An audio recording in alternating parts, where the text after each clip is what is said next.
Dehqon akalarimizga ancha yillardan beri selgada ish qilib yurgan akalarimizni tavsiya qilib qolamiz. Videomizni oxirigacha ko'rib, bitta like bosib ketasizlar. Assalomu alaykum do'stlar. Bugun biz Namangan viloyati Mingbuloq tumani Jamashu shaharchasida ish faoliyatimizni olib boryapmiz. Mana selkada ko'rib turibsizlar. Ushbu ko'rib turgan selkalaring nima ekadi deyotgan akalarimiz mana shu videomizni oxirigacha ko'rsalaring bor ma'lumotini berib o'tganmiz.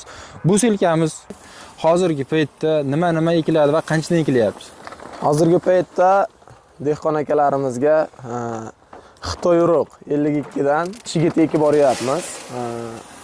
To'xtovsiz xudo xolasa selkamizni sifatiga, ekish shaligisiga aniqlik bilan ekilyapti. Santimetrlari, chuqurliklari hammasini olinadi.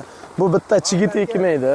Makka, lo'ya, mosh nimaki dukkakli mahsulotlar bo'lsa ekilaveradi.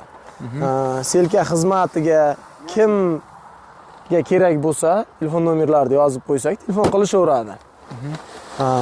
Xudo xolasa ekib bergan akalarimizdan ham ma'lumot olamiz, sifatini ham ko'rsatamiz. Selkada uyaltirmaydigan ish qilinadi. Aka, joningiz sog' bo'lsin. Bunda aniqlik kerakki, bu narsani aldab bo'lmaydi aka. Cho'tki yurish kerak va tiniq ekilish kerak. O'sha tomonlarni ham sizlarga ko'rsatib boramiz aka. Hammasini ko'rsatib beramiz. Unisidan santimetrligi, necha santimetrga deyishsa o'sha. Hozirda eng asosiysi qimmat urug'lar chiqqan. Uni yagona qilgani ham odam og'rinadi. Santimetrga aytganiga tushsa yaxshi bo'ladi deb mana shunaqa selkalarda ekib beryapti. Aka, bu gapingiz to'g'ri. Shuni qo'shimcha qilib ketamiz. Bu narsa brillinasi. Ancha yillardan beri mana o'zimiz ham akamiz bilan ishlaymiz. Ko'rib qo'yasizlar. Bu tomonlardan ham umuman muammosi yo'q. Ekilishlarini ham ko'rib turibsizlar. Yerimizning uzulligi ham 1 kilometr chiqadi aka. Necha kilometr? 900 metr. 900 metr aka. Endi men chamalab aytdim. 900 metr chiqar ekan. Holatini ko'rib turibsizlar. Hozirgi holatda aka, yerga qanchadan urug' tushyapti?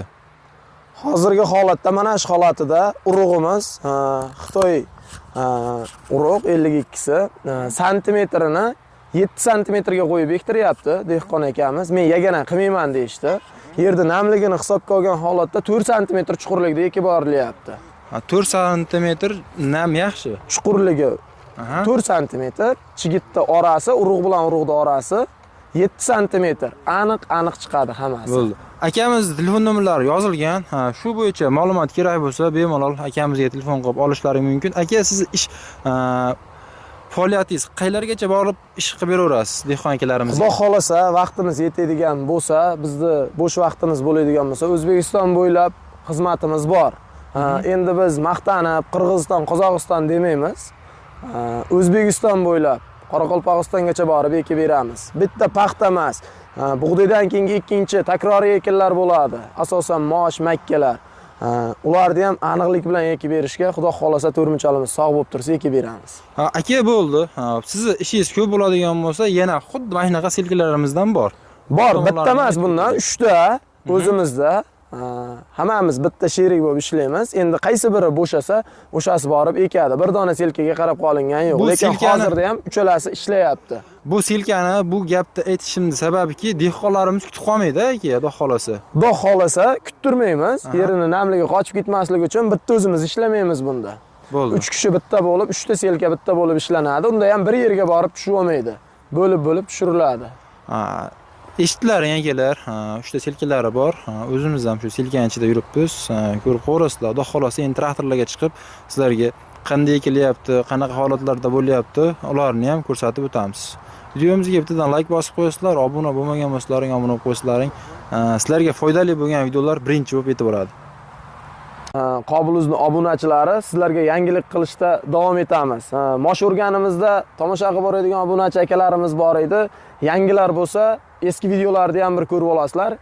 Ish qilinadigan ishni sifati bilan birga chiqarib beriladi. Sifatiga javob beriladi qilib boradigan ishimizga. Bu selkamiz hozirda chigit ekyapmiz. Selkamizda faqatgina chigit emas, mosh, makka, nimaki dukkakli ekinlar bo'lsa ekib beramiz selkada. Birgina selka xizmati emas, orqasidan frezer, chopiq deysizlarmi, dori sogani sus, moslama chizil deysizlarmi, qovun chizilmi, nimaki texnika xizmati bo'lsa qilib beriladi. Pastda nomerlarni yozib qo'yishadi, aloqaga chiqaverasizlar. Imkon darajasida dehqon akalarimizni dehqonchiliklarni o'z vaqtida qilib berishga harakat qilamiz. Xo'p, akalar, ko'rib turibsizlar, bu emas, bitta texnikamiz emas, texnikalarimiz ko'p. Biz bilan birga ishlab yuradigan akalarimiz juda ham ko'p. Dehqonning ishi o'z o'rnida bitaveradi. Bu gapni negizida aka. Xuddi shunday. Dehqonning ishi tez bitishi kerak-da, tez va sifatli bo'lishi kerak. Shunaqami aka? Ha, o'sha o'zimiz band bo'lgan taqdirimizda ham aka-ukalarimiz bitta emas texnikamiz bitirib berishga harakat qilamiz. Men o'zim ish qilyapman deb tashlab qo'yilmaydi. Jonlaring sog' bo'lsin. Endi akamiz traktorda yurgizib chiqib, sizlarga qaysi holatda bo'layotganlarini ko'rsatib beramiz. Aka, ruxti, Xudo xolasa yerga qadashni boshlaylik. O'zi kechikirdi, ish tugatish kerak. Traktor Bo'lmasa,